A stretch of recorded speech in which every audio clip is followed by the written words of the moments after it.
Mga kalingap, siya po si Jezebel. Isa namang kabataan ang ating natagpuan sa Albay. Habang akong namamasyal sa panang mayon, ito po ang aking nakita. Napansin ko po na matamlay si Jezebel. Aking linapitan at tanungin, ganito po ang aking natuklasan sa kanyang pamilya. Iniwan po sila ng kanyang ina at sumama sa iba. At dito po sila nakatira sa butas-butas na kubo na ito na gawa ng kanyang tatay. Mga kalingap, panoorin po natin ang gabawang vlog ko po ito sa aking channel.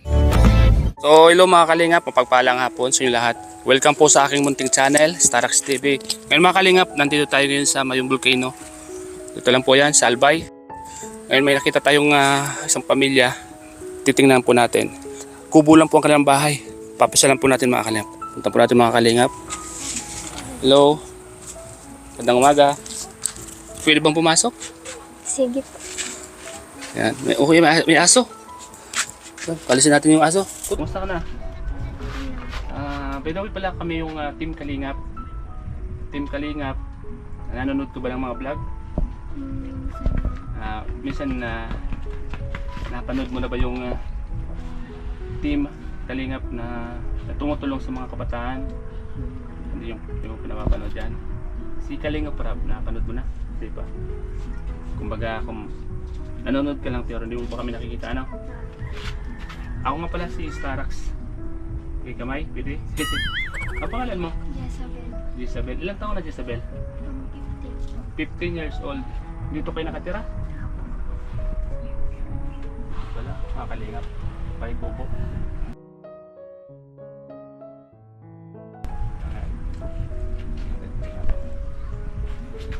Saan yung papa mo? Nandun po sa labas. Yung mama mo? Wala lang. Nagiwalay na po sila. Naghiwalay na sila. Bakit sila naghiwalay pala? Ano yung hanap buhay ng mga magulang mo, ng papa mo? Nagabunot po siya minsan. Nagbubunot? Nagbubunot ng nyog sa kuprahan. Ilan kayo magkakapatid? Apat po. Nasaan yung dalawa? Yung dalawa po nasa Cavite po, inampun po ng tito. Inampun. Yung isa naman po, nag-asawa na po siya. Naghiwa-hiwalay na kayo, ano? Subali kayong dalawa na lang titira dito. Nag-aaral ka pa? Papa. Anong year ka na? Anong grade ka na?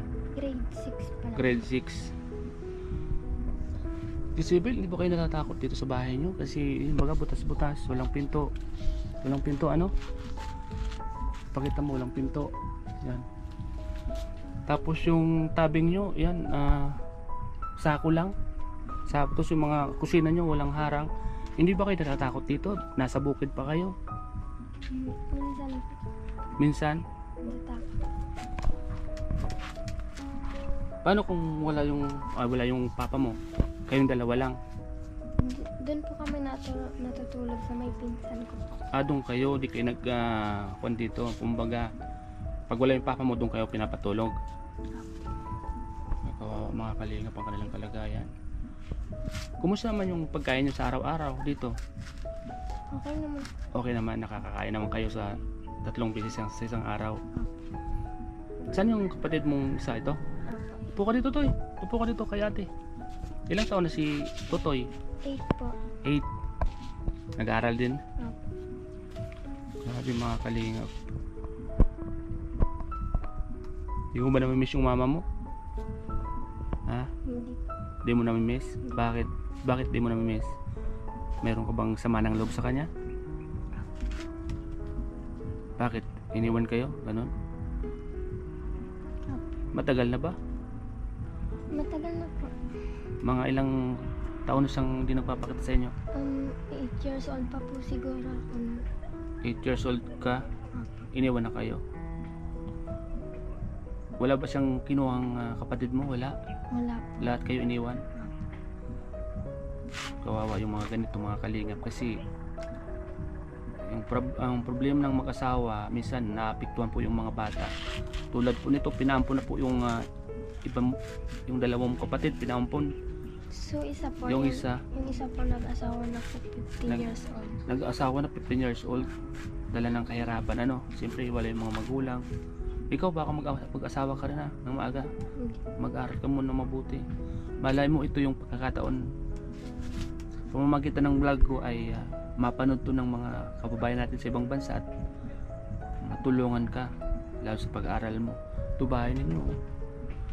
Ano ba yung pangarap mo sa buhay? Sakali. Ano yung gusto mong marating? Maging pulis po. Paging pulis, kita mo, ang ganda ng pangarap mo. Mga kalingap, siya po si Jezebel, ano? Jezabel. Jezebel. 15 years old, dito po nakatira sa Swa, Kamalig, Kirangay ito? Apo. Kirangay, sa Mayon Volcano po.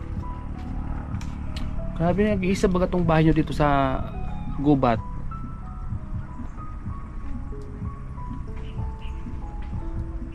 Nakakatakot dito sa gabi kasi madilim, wala kayong kuryente, di ba? Apo. Wala kayong mga kalinga, putas-putas pa mga kalinga. Kung mapanood na to, ano yung gusto mong sabihin sa kanya, sa mama mo? Bakit ka naging nanakit sa kanya? Kasi po iniwan niya kami. Ano pa? Hindi po kami inisip. Apat po kami magkakapatid. Bali, wala lang po sa kanya. Di man lang niya po inisip yung kinabukasan. Minsan po napasok po kami sa school. Walang ba? Wala po almusal. Papa ko po nagbubunot pa. Wala po kaming bigas. Grabe ano. Paano yan pag wala kayong bigas? Saan kayo nangihiram? Yung kila tita po. Doon kayo nangungutang. Tapos pag nagkatrabaho yung papa mo at nagkapera, bibili mo sa ibabaya doon. Ang kalingap, grabe. Grabe po ang kalagayan ni Jezabel at ng kanyang kapatid. Pwede ko bang makita yung palikot ng bahay niyo? Hindi na Mga kalingap. po. Mga kalingap po, ito po yung bahay nila. Dito kayo nagluluto, Jezabel? Papa. Butas-butas po at yung kanilang bubong ay sako. At ito po, wala pong butas po. Wala pong kanila. Wala pong pinto ang kanilang bahay. Yan po. Mga po. Walang bintana. Saan ba kayo natutulog, Jezebel? Ito yung pinakakwarto nyo? Papa. Ay, ito na yung pinakakwarto nila, mga kalingap. Tingnan ko lang, pwede ko ba matingin? Ito, sako lang yung pintuan nyo. Dito po mga kalingap po. Dito kayo, nagsasama-sama kayong tatlo dito? Kaming dalawa lang po. Kayong dalawa ng kapatid mo? Yung papa mo, saan natutulog? Dito po. Dito? Dito po yung tulugan nila, mga kalingap. Putas po ang bahay, mga kalingap po. Pwedeng pumasok ang aso, ahas, anytime. Pwede pong pasukin ng masasamang loob. Dalaga na po si Jezabel, mga kalingap. Ang kanyang kapatid niya po. Tingin ko, Jezabel.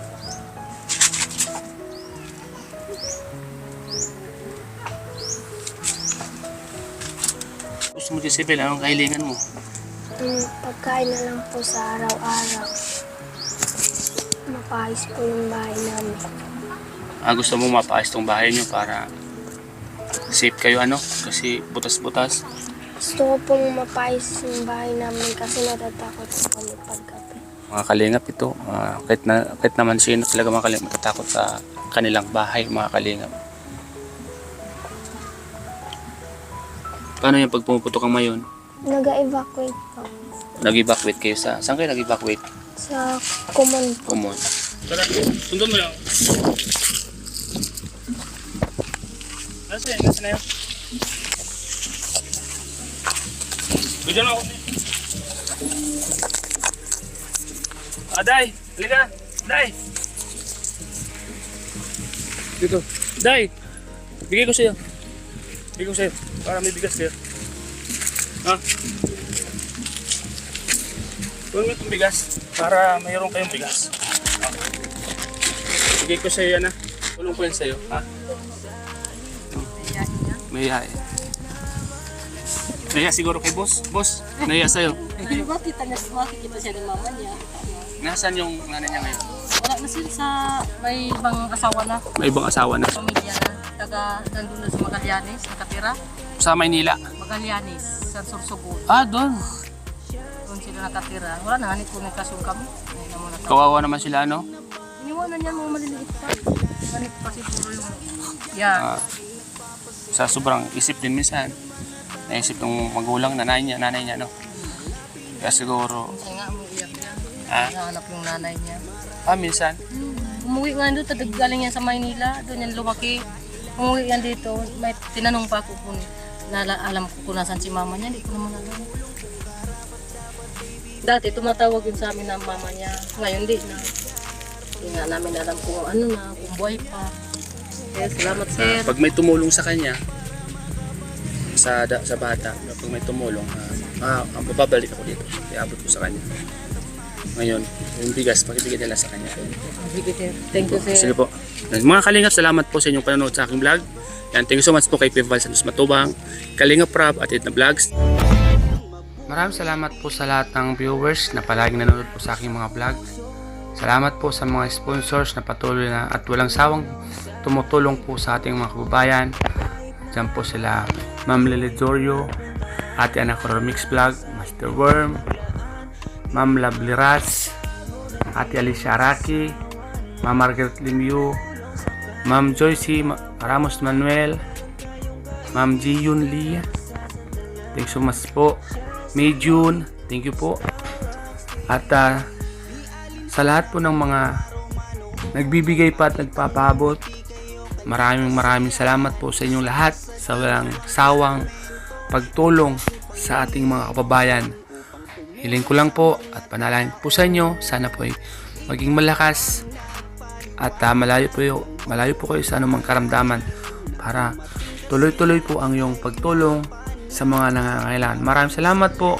God bless po sa inyong lahat.